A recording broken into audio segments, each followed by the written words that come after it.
ندعوكم أن تعرفوا المشاهد الكريم بهذا الكتاب وشيء يسير عن مؤلفه العالم المشهور رحمه الله. الحمد لله رب العالمين، والصلاة والسلام على نبينا محمد وعلى آله وصحبه أجمعين. هذا الكتاب وهو كتاب منهاج السنة النبوية في نقض كلام الشيعة والقدرية، ألفه شيخ الإسلام ابن تيمية رحمه الله تعالى، وهو طبعا شيخ الإسلام غني عن التعريف، لكن هذا الكتاب الحقيقة يعني كل من يرد على الشيعة ويناقش الشيعة فهو بحاجة إلى قراءة هذا الكتاب حتى في هذا الزمان في كل وقت، يعني سابقا ولاحقا، ولا أظن أحدا ممن يشتغل بالرد على الشيعة إلا وهو بحاجة إليه والاستفادة منه. وذلك أولا لأن شيخ الإسلام رحمه الله تعالى قد يعني استطيع أن نقول استوعب أدلة الكتاب والسنة، وصار ينطلق في رده من فهم الكتاب والسنة، من أدلة الكتاب والسنة النبوية، ثم كذلك مناقشة الشبهات، يعني أولا ردها ردا شرعيا وتفنيد ما يطرحه المخالفون، وأيضا الرد العقلي، وهذا نجده في كتاب شيخ الإسلام رحمه الله تعالى منهاج السنة أنه اشتمل على هذا إلى النوعين من الرد. إذن شيخنا الكريم، هل الكتاب ألفه ابتداء أم ألفه مناقشة لكتاب آخر؟ هو في الواقع يعني شيخ الإسلام رحمه الله تعالى ألفه ردا على مؤلف شيعي، بل هو علم من أعلام الشيعة، وهو ابن المطهر الحلي، الذي ألف كتابا سماه منهاج الكرامة في إثبات الإمامة. ويعني بالإمامة الإمامة التي يعتقد الرافضة بها والتي يرونها أعظم أصول الدين، يعني الإمامة عند الرافضة هي أعظم أصول الدين، خلاف طبعا ما يعتقده جميع المسلمين.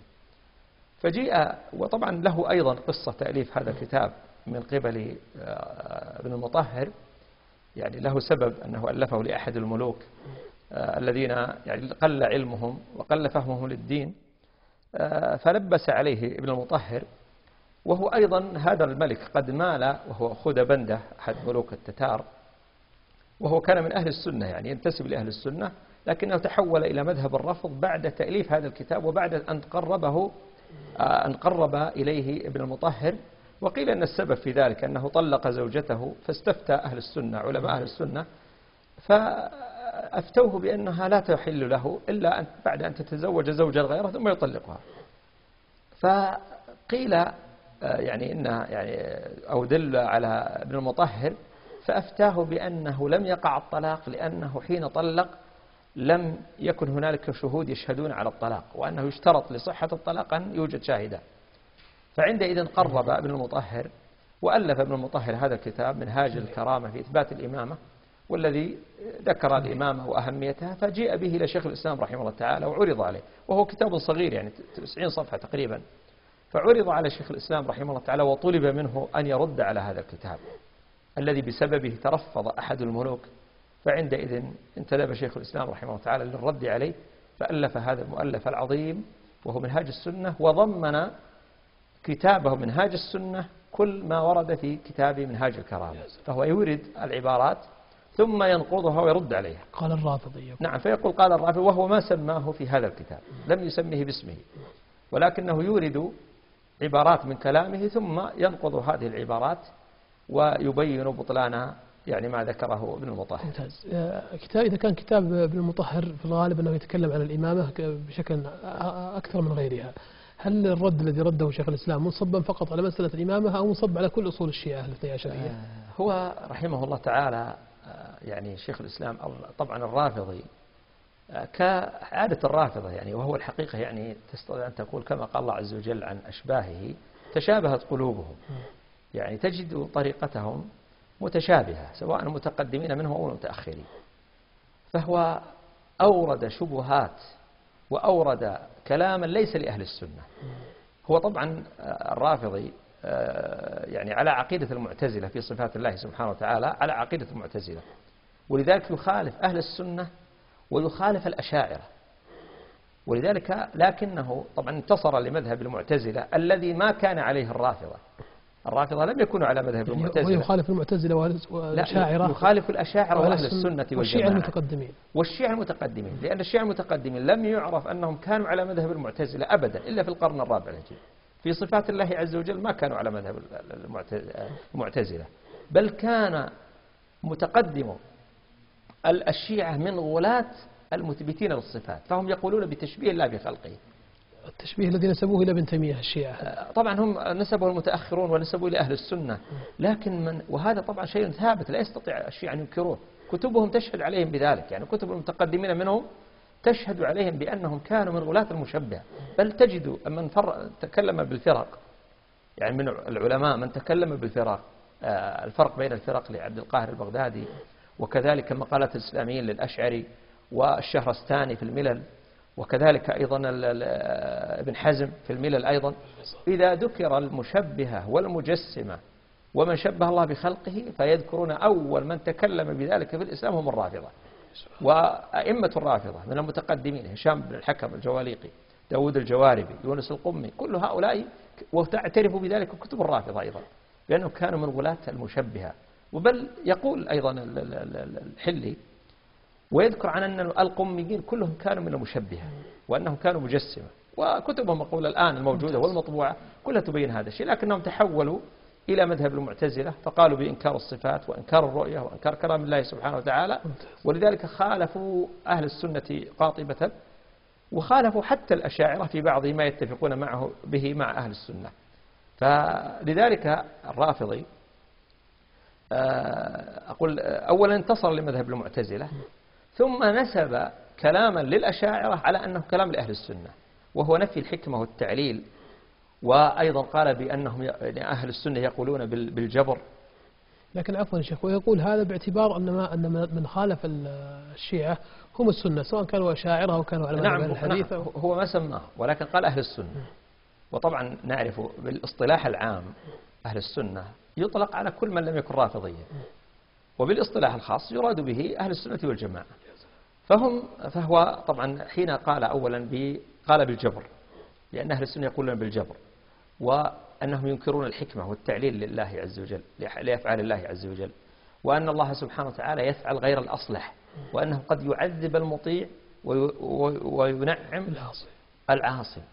فرد شيخ الإسلام، ولذلك احتاج شيخ الإسلام إلى أن يطيل في الرد على هذه الشبهات، ولذلك تجد في عنوان الكتاب في نقض كلام الشيعة والقدرية، فنقض كلامه، ولذلك أطال حتى في مقدمة الكتاب في الجزء الأول أطال كثيرا في ذكر ما يتعلق بأفعال الله عز وجل وأزلية الأفعال، أفعال الله عز وجل، وأن الله سبحانه وتعالى متصف بالكمال أزلا، ومن ذلك أفعال الله عز وجل لم يكن ناقصا ثم صار كاملا، ولم يكن أيضا معطلا ثم صار فاعلا، وهذا الذي. طيب نعم. شيخنا، بما أننا الآن ما زلنا في مقدمة الكتاب أو في أول الكتاب، بعض أهل العلم يقول إن ما ذكره ابن تيمية في أول كتابه استخدم فيه الأسلوب العقلي والحجج العقلية التي لا يحسنها كثير من الناس وليست منتشرة في هذه الأيام.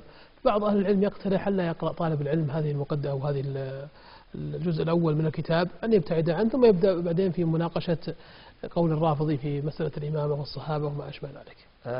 هو لا شك قل ما ذكره شيخ الإسلام في المقدمة، وهذه الصفحات التي أشرت إليها أنه يعني يحبذ بعض المشايخ بعض العلماء أنه لا تقرأ، أنا أقول بأنهم ربما عنوا بذلك ألا يقرأها يعني أكثر أهل العلم، وإنما يقرأها المتخصصون، لأن الحاجة ماسة إلى قراءتها، الحاجة ماسة إلى قراءتها، خصوصا في قضية يعني وهي قضية أفعال الله سبحانه وتعالى، لأن المخالفين لأهل السنة والجماعة الذين يقول بأن الله لم يكن فاعلا ثم صار فاعلا، أي أن الله كان معطلا ثم صار فاعلا، وهم الذين ينكرون الصفات الفعلية لله سبحانه وتعالى. يعني وهذا الذي رد عليه ابن القيم رحمه الله تعالى وذكره في النونية، الذي يذكر وينسب هذا لجهم، وقضى بأن الله كان معطلا والفعل ممتنع بلا إمكان ثم استحال وصار مقدورا له من غير أمر قام بالديان. فلذلك شيخ الإسلام يبين، وهذا الذي أخطأ كثير من الناس في فهمه، ومن هذا السبكي أيضا في رده على شيخ الإسلام حين أثنى على الكتاب، السبكي أثنى على كتاب شيخ الإسلام في رده على الرافضي، ولكنه ذكر قضية حوادث لا مبدأ له لأولها، وظن وكما ظن غيره أن شيخ الإسلام يقول بأزلية المخلوقات، لأنه يقول بأزلية، وهذا ينفي شيخ الإسلام رحمه الله تعالى، والذي يقرأ كلامه ويقرأ ما كتبه شيخ الإسلام في مواضع متعددة وكثيرة من كتبه أنه ينفي أن يكون مخلوقا أزليا، بل الله سبحانه وتعالى هو الأول سبحانه وتعالى، وليس قبله. وأن ما عداه فهو مخلوق، وأنه يعني عدما ثم صار مخلوقا لله عز وجل.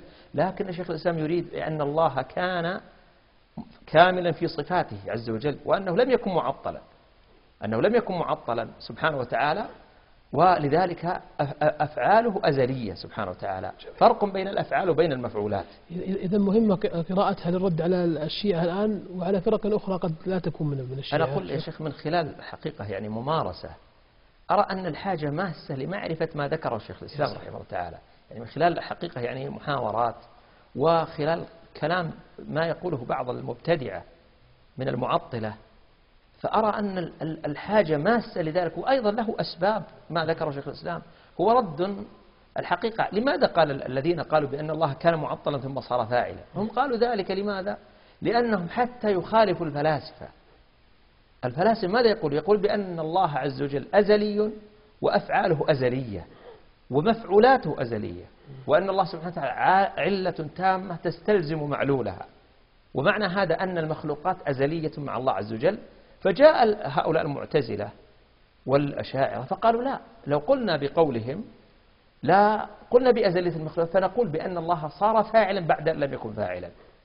فردوا عليهم بطريقتهم التي وهم أخطأوا في ذلك، بينما شيخ الإسلام رحمه الله تعالى يثبت، ومراده رحمه الله بأن يبين أن الله لم يكن معطلا، وأنه سبحانه وتعالى متصف بصفات الكمال أزلا سبحانه وتعالى. عفوا، نخرج إلى موضوع متعلق بالكتاب. أنتم ذكرتم الآن الفلاسفة ورد المعتزلة عليهم. علاقة ابن المطهر بالفلاسفة، هل كان متكلما فقط أم كان له علاقة أيضا بالفلاسفة؟ بل هو تلميذ لأحد كبار الفلاسفة، وهو الطوسي الذي يسمى نصير الدين الطوسي، وهذا فيلسوف مهتم كثيرا بكتب ابن سينا الفيلسوف المعروف. وكان هذا الرجل الذي هو أعظم شيوخ ابن المطهر الحلي، هذا الرجل كان وزيرا للباطنية الحشاشين القرامطة، كان وزيرا لهم، ثم صار وزيرا لهولاكو الذي حارب المسلمين والذي كان سبب في سقوط بغداد. فهذا كان من المقربين جدا، كان من أعظم شيوخ ابن المطهر الحلي، وهذا كان من كبار الفلاسفة. جميل. نعم. إذا رد ابن تيمية أو نفسه الكلامي والفلسفي في هذا الرد يعني متجه جدا لوجود هذه الشبهة لدى ابن المطهر. هي موجودة عند ابن المطهر وعند غيره، لكن لأن ابن المطهر نسب، وهو كان مختصرا كلام ابن المطهر لكنه وأشار إشارات إلى ذلك، لكن شيخ الإسلام رحمه الله تعالى استطرد في الرد حتى يجلي هذا الشبهة وينقضها نقضا تاما، فلذلك استطاع كما هي عادته رحمه الله تعالى. هذا بالنسبة للموضوع الذي يشترك فيه الشيعة مع القدرية والمعتزلة. لكن بالنسبة لموضوع الإمامة والصحابة وتحريف القرآن وما أشبه ذلك، هل تعرض لها ابن تيمية في بقية الكتاب؟ طبعا الشيخ الإسلام رحمه الله تعالى يعني في هذا هو ركز على قضية الإمامة، والتي هي أيضا في كتاب ابن المطهر أطال فيها، يعني تقريبا هي في الفصل الثالث من الكتاب بكتاب منهاج الكرامة، والتي حوالي استغرق